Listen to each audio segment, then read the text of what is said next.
kagalakan, inihahayag na mahal na hari at reyna ng Pantasia ang nalalapit na pag-iisang dibdib ni Prince Charming kay Cinderella. Magaganap ang kasalan mamayang gabi sa palasyo.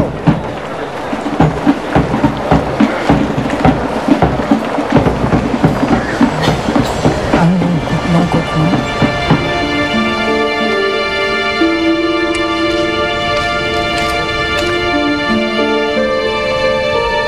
Pawiin ang iyong lungkot dahil makakasama mo ang prinsipeng para sa'yo. Narinig niyo kahahayag lamang. Ikakasal na si prinsipe kaya hindi maaari ang sinasabi. Walang hindi kayang hamakin ang iyong pag-ibig, lalo tunay ang iyong pagmamahal. Singlawak man ito ng dagat o sing taas ng bundok, hindi ka mag-aatubiling tawirin, makasama lang ang iyong minamahal. Tama. Dalaga! Saan ka pupunta? Hindi ako papatalo sa kahit sino. Kahit anong balakid. Anong gagawin mo, Grasilda? Tulad ng aking sinabi, ito ay hindi kwento ni Cinderella. Hindi pa din nagtatapos ang ating masalimuot na kwento dito.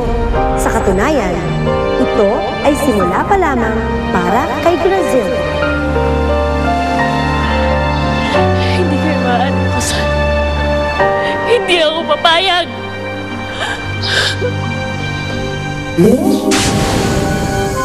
Hindi mo sila pipigilan.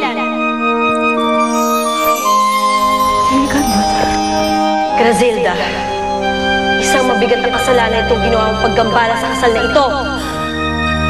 Hindi mo maaaring pigilan ang pag-iibigang itinakda ng tadhana. Pero kami ang itinakda. Hindi ako papayag na makasal sa kay Cinderella. Hindi ako papayag. Kinakalaban mo ba ako? Lapastangan. Dapat sa'yo ay turuan ng leksyon.